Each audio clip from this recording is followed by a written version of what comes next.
Tara mga idol, samahan niyo ako, magluluto tayo ng cheesy bangus. At ito nga lang mga idol, pumunta ako ng palengke kanina. Bumili ako ng isang pirasong bangus, mga lods. Ayan, siya nga pala ang binili ko, boneless na. Para hindi siya matinik. At hindi tayo mahirapan magtanggal ng tinik. Pagdating ko sa bahay, kagad-agad ko hinugasan upang maumpisahan ang pagluluto dahil medyo matagal-tagal ang pagluluto nito mga idol.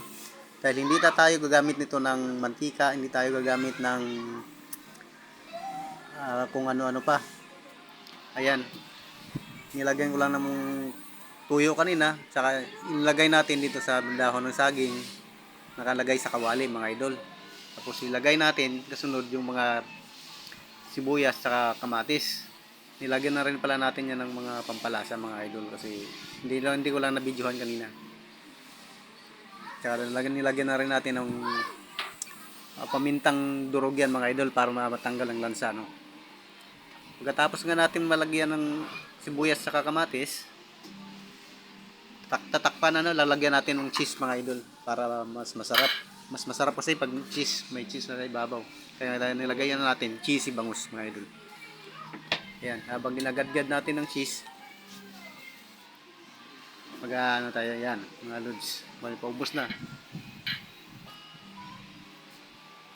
At ito na nga mga idol, pagkatapos natin gadgarin itong cheese mamaya, tatakpan natin to ng dahon ng saging din mga idol. Para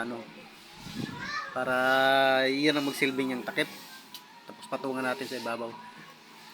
Ito mas maganda to mga idol kasi kung wala kang oven, wala kang mas makatipid kasi parang niluluto lang natin sa steam. At ito na nga mga idol, habang tayo, naggawa rin pala ako ng labanos na kinilaw para may side dish tayo mamaya. A few moments later.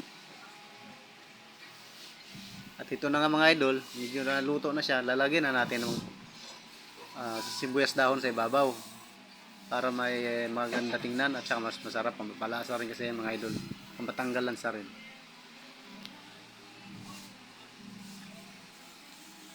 At ito na nga mga idol, luto na yung natin, no? Tapos malapit na ito mga idol na luto. Takpan na natin at saka pakaanuhan ng uli kunti. Ito na nga, luto na. Ready to eat na tayo mga idol. Kain na na.